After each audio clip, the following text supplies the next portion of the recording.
And what it do, folks? It's your boy Charles Younger here, and thank you for tuning into Maryland Terrapins Live here on the Voice of College Football Network. Like I said, I am your host Charles Younger, and you can follow me at Charles Younger. That's CharlesNyonga across all social media platforms, and you can follow the Voice of College Football at the VOCFB. Go to www.vocfb for some of the best coverage in college football. If you're tired of the screaming heads, and if you are tired of hot takes for just hot takes' sake, and you want real college football talk, go to www.vocfb.com for some great news articles. Go to our YouTube page, go to our Twitter page, Instagram, etc.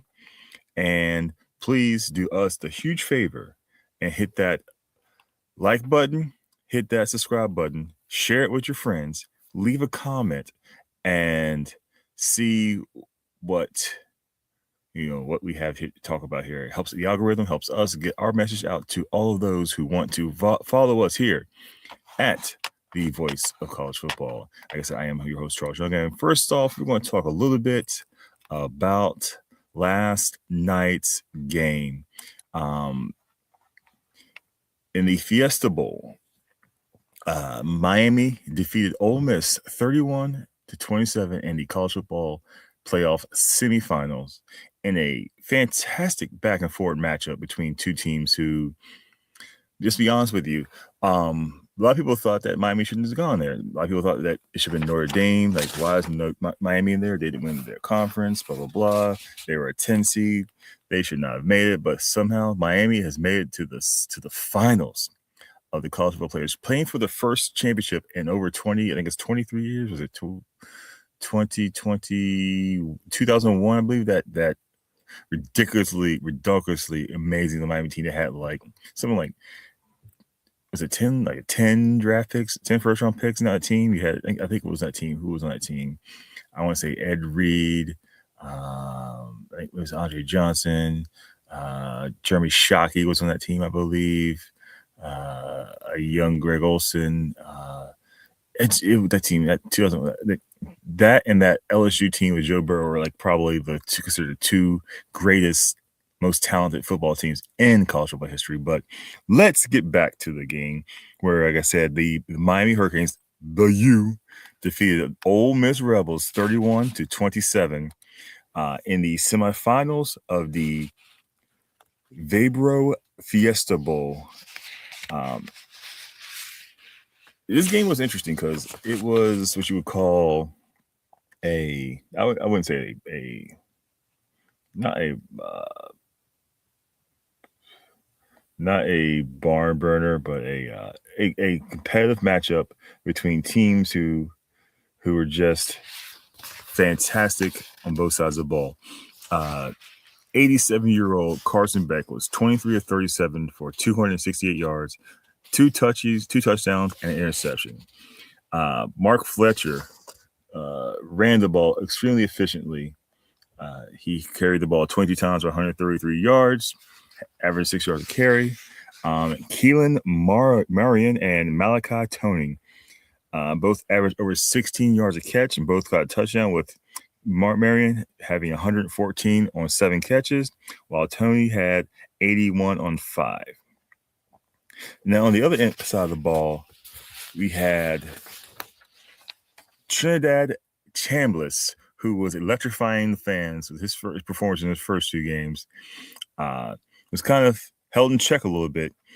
He was 23 of 37 for 277, threw a touchdown, no picks. He did not run the ball as effectively as he did before. He only had 7 yards on 5 carries.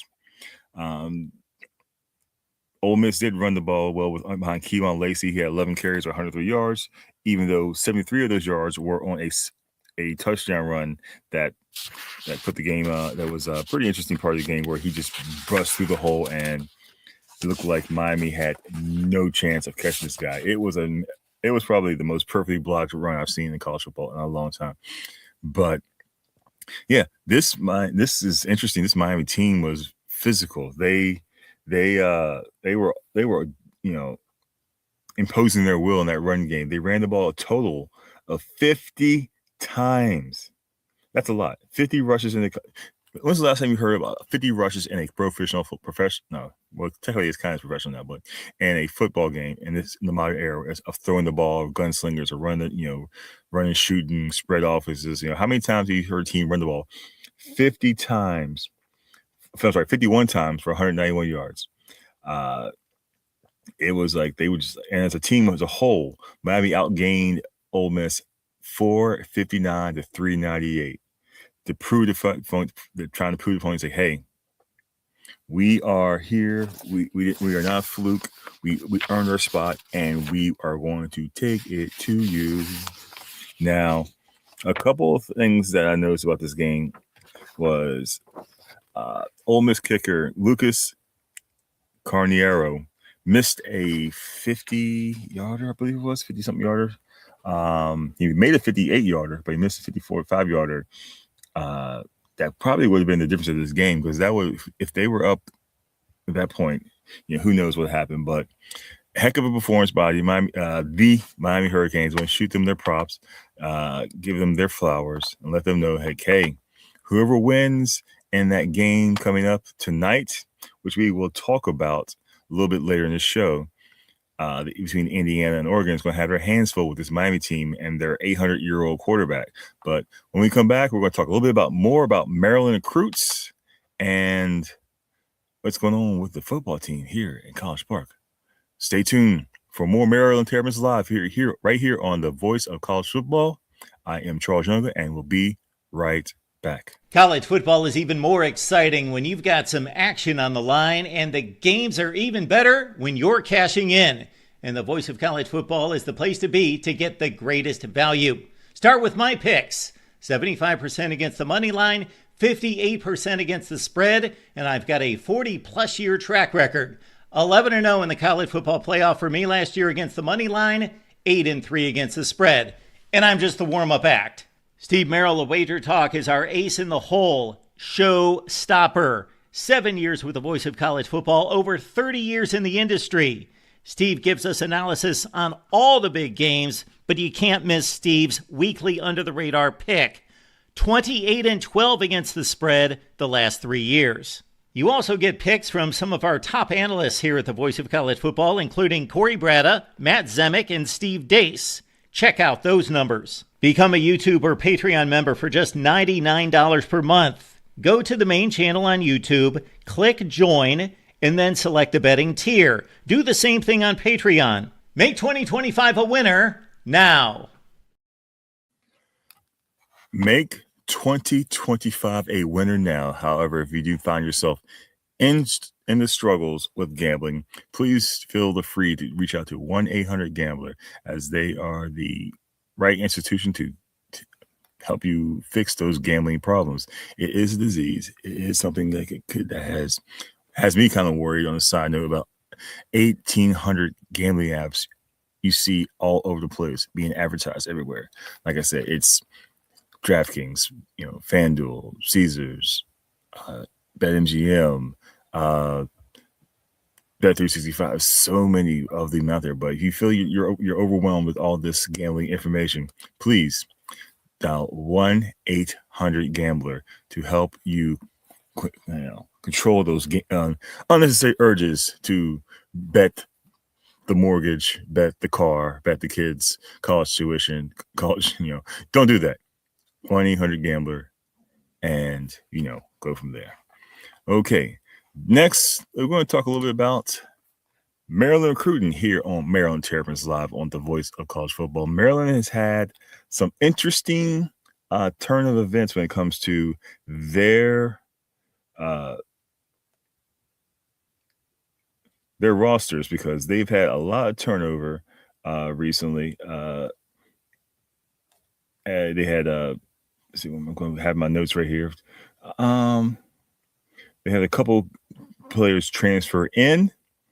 I'll talk about a couple of them right now. Well, first I want to talk about is Sidney Stewart was named ESPN's 19th best freshman in the country for this past season on a list that was released Wednesday. It is hard to argue that the former three stars inclusion.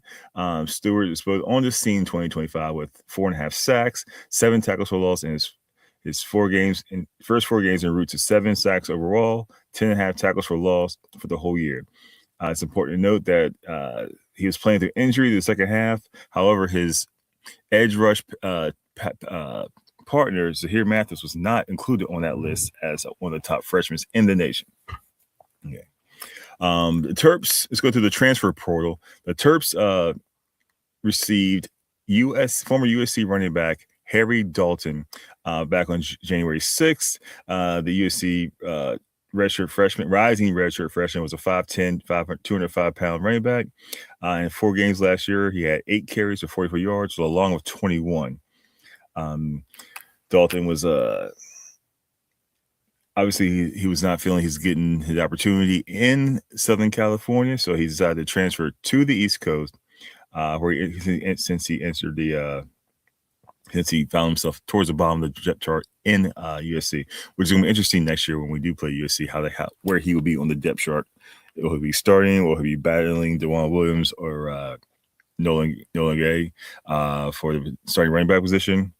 The Terps also added a defensive lineman from Central Florida, and Derek LeBlanc, who is a 6'5", 310-pound rising redshirt junior. He committed. He visited campus and decided to commit on January 9th. LeBlanc played 9 games in 2025, tallied 11 tackles, 1.5 sacks, a pass defense, a fumble recovery. He graded at an average run defense and tackler, and below average pass rusher per Pro Football Focus. Maryland also got receiver Chris Durr from Wyoming. The slot receiver is a 5'10", 173-pound rising junior. He came to campus on January 6th. Said Coach Loxley locked it down, and he is now replacing a group of receivers who lost 3 to seniors this past year to graduation. So that's going to be interesting to see where he ends up. And then also Traquan Jones, wide receiver from Old Dominion, 6 foot, 198 pounds, rising junior.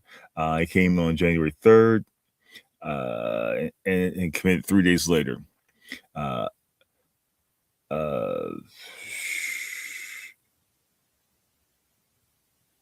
sorry. Naheem Abdul-Rahim is the transfer they got. Abdul-Rahim Galding, 6'1", 198-pound junior. Abdul-Rahim Galding. People with 3 parts of their last names is frustrating to talk about sometimes. It's like I feel like you're saying his full name, but you're only saying his last name, Abdul-Rahim Galding. It's coming off a season where she started 13 games, 51 receptions for 667 yards and 6 touchdowns. That is going to be a huge upgrade wide receiver for the targets for quarterback rising sophomore Malik Washington to throw to. He lost his top 3 weapons outside this year. He's going to have to recalibrate with these guys, these transfer portal recruits, and with the upcoming recruiting class, which we'll talk a bit more about later. See what else we have here. Maryland did lose a couple guys. They lost defensive tackle Cedric Smith. They lost linebacker Michael Harris, and they lost cornerback Brandon Lee. But if you go to 24/7 Sports, you'll see that they have done a good job of replacing these guys. Replace these guys with a phenomenal draft class, which is led by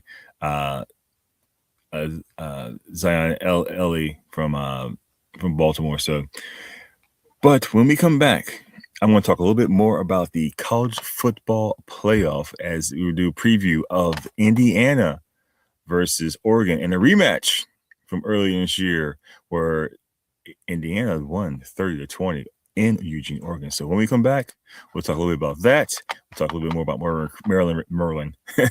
There's that Maryland accent, Merlin recruiting. When we come back here on the Voice of College Football, this is Maryland Terrapins Live. I am Charles Young, your host, and stay tuned. We'll be right back. College football is even more exciting when you've got some action on the line, and the games are even better when you're cashing in. And the Voice of College Football is the place to be to get the greatest value. Start with my picks. 75% against the money line, 58% against the spread, and I've got a 40-plus year track record. 11-0 in the college football playoff for me last year against the money line, 8-3 against the spread. And I'm just the warm-up act. Steve Merrill of Wager Talk is our ace in the hole, show stopper. 7 years with the Voice of College Football, over 30 years in the industry.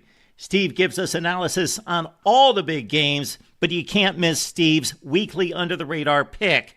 28-12 against the spread the last 3 years. You also get picks from some of our top analysts here at the Voice of College Football, including Corey Bratta, Matt Zemek, and Steve Dace. Check out those numbers. Become a YouTube or Patreon member for just $99 per month. Go to the main channel on YouTube, click Join, and then select the betting tier. Do the same thing on Patreon. Make 2025 a winner now. Make 2025 a winner now. But if you do find yourself in those situations where you don't know what to do, don't know where to go, you feel like your gambling is getting out of hand, 1-800-GAMBLER is the place you need to go to fix those gambling issues. Like I said, it can be overwhelming with so many offers, so many you give us, you put in money, we match your deposit, and you might find yourself, oh, it's no big deal. But if you find yourself gambling away the kids' college fund, don't bet your home mortgage. Don't do that. Just call it. Get some help. Stop. Get some help. 1-800-GAMBLER is the place you need to be. Okay. Next, we're going to talk a little bit about the other semifinal game between Oregon and the Indiana Hoosiers. The number one rated Indiana Hoosiers. Let's talk about it.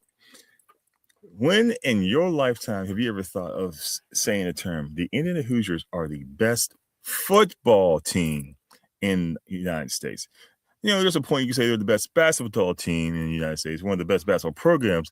That makes perfect sense, but they are the number one team in college football, and they are the most disciplined, balanced teams I've ever seen. They don't blow you away with jaw-dropping stats or anything like that, but they play fundamental football. They don't get themselves in trouble. They don't turn the ball over. They just find ways to win. And if you want to look, for example, you want to look back to their previous matchup where Indiana defeated Oregon on October 11th here, looks like. Yeah, October 11th, 30-20. At the time, Indiana improved to 6-0. Oregon dropped to 5-1. It's interesting because if you look at how the scoring went in that game, Indiana goes up early with a field goal. Then Oregon gets a touchdown pass from Moore to Benson for 44 yards, then the PAT, and then Indiana goes back to work. Robin Hemley, touchdown, point after. Then Indiana holds Oregon to a field goal, and then Indiana takes a field goal lead, another field goal by Oregon, then touchdown by Hemley, who had 2 touchdowns in this game. Fernando Mendoza, one of his few mistakes all year, there's a pick 6. But then after that, Mendoza's like, no. That's happening again. Those a touchdown, put them up 26-20, and then another touchdown. Another field goal puts them up 30-20. And this game was surprisingly interesting is the fact that Dante Moore was, threw 2 interceptions, so that was a huge thing. They ran the ball surprisingly well against Indiana, but the 2 interceptions were not good. Well, Fernando Mendoza was very efficient, did through that one interception by 20-31. Roman Hembley, 19 carries. They ran the ball. They had extremely well. Elijah Sarrat had 8 for 121 receiving for Indiana. So it's interesting how both these teams, by the way, Big Ten representing as always. SEC, you are not, you are the weakest link. Goodbye. You are not the SEC of the old days, but it's all about Big Ten and the ACC. The Big Ten and the ACC will be playing for the national championship, no matter who wins this game. Think about that. The ACC, who it would have been Virginia if they would have just taken care of business winning their conference title, but they lost to Duke, and then Miami gets the at-large bid from the ACC, and they end up going around the table. It's like it's ridiculous how this works out sometimes. Like at the end of the day, all that matters is your. If you like Eminem said, hey man, you just had one shot. And Miami had that one shot, and they took advantage of it. Their defense has been lights out, shutting down some of these great offenses, and they've just been like, you know what? You forgot who we are. We are the U. They've had Michael Irvin on the sidelines, Ray Lewis on the sideline, Ed Reed on the sideline. They've had all the all-time greats from Miami there to show support to their alma mater, and it's great. But back to Indiana and Oregon. My prediction is very simple. It's going to be one of those games where Oregon's defense is pretty good, but so is Indiana's defense. I think it's better. Oregon's offense is explosive. Indiana's is the offense is controlling. They don't let you. Breathe. Basically, they smother you. They run the ball. They don't force turnovers. But let's take a look. I'm trying to find the actual numbers here. Oh, here we go. If I don't get all these gosh darn pop-ups. Indiana is a 3.5-point favorite, minus 113 to win it all. A lot of people I've seen here. I'm going by CBS Sports here. Only one person on that, two people, excuse me, Chris Hummer and Richard Johnson, only two people who picked. They picked Oregon to cover the spread, and only Chris Hummer picked Oregon straight up. So my take on this game is this: Oregon is going to dog walk. Indiana's going to dog walk Oregon. There's something about Coach Signetti. There's something about this team. It's one of those team of destinies where like everything, even when they mess up, it doesn't hurt them. It's like they figure it out. Like, oh, we messed up. Can't do that again. No more. And they don't do it the same. They don't make the same mistake twice. They dominate. They run the ball. They pass the ball efficiently. They defense is smothering. They force turnovers, and all those JV transfers who come in who've had some experience under the belt playing at a high level even though it's a lower level of school. They play at the highest level at James Madison, who was constantly competing for national titles at the FCS level, and when they moved to the FBS, they were almost immediately bowl eligible, and they're winning the Sun Belt Conference. I think 2 out of the first 3 years they've been there eligible. So my prediction is Indiana 32, Oregon 17. Not too much different from the score from before, but I think Indiana's going to be more efficient on offense. They're going to maybe more smothering their defense and limit Dante Moore and his playmaking potential. Prevent the running attack of Oregon from getting into those gaps and breaking things to the house. So 31-17 Indiana. That is my final answer. And when I come back, we'll do a couple more things about Maryland and my final thoughts right after this. You're listening to Maryland Terrapins Live on the Voice of College Football. I am Charles Young, and we'll be right back. College football is even more exciting when you've got some action on the line.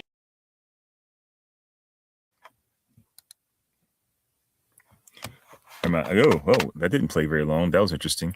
Well, College moving football forward, is even more exciting when you've got some action on the line, and the games are even better when you're cashing in. And the voice of college football is the place to be to get the greatest value. Start with my picks: 75% against the money line, 58% against the spread, and I've got a 40-plus year track record. 11-0 in the college football playoff for me last year against the money line, 8-3 against the spread. And I'm just the warm-up act. Steve Merrill of Wager Talk is our ace in the hole, show stopper. 7 years with the voice of college football, over 30 years in the industry. Steve gives us analysis on all the big games, but you can't miss Steve's weekly under-the-radar pick. 28-12 against the spread the last 3 years. You also get picks from some of our top analysts here at the Voice of College Football, including Corey Bratta, Matt Zemek, and Steve Dace. Check out those numbers. Become a YouTube or Patreon member for just $99 per month. Go to the main channel on YouTube, click join, and then select a betting tier. Do the same thing on Patreon. Make 2025 a winner now. notice that you're not winning and you're noticing that your finances are struggling. 1-800-GAMBLER. So they will take care of you. Do not bet the kids' college funds. Do not gamble away your house. Do not gamble away your car, because you need that car to get the job, go to work, so you can pay these debts back. I'm kidding. But be serious, though. 1-800-GAMBLER if you find yourself with gambling problems. Now, we're going to talk about my final thoughts and predictions for this week. The national championship game will be played between Miami and Indiana on Martin Luther King Day on Monday. It's a holiday, and my work Christmas party that following day. But some final thoughts. A couple of things I did not mention about Maryland's recruits. We have a couple other recruits who came in who were looking pretty impressive. I'm going to bring up their information right here. It was...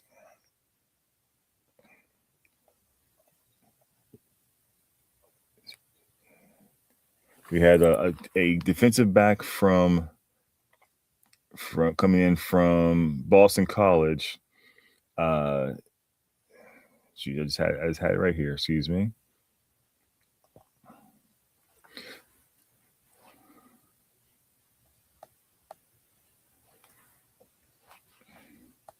But I had where was my notes for this silly...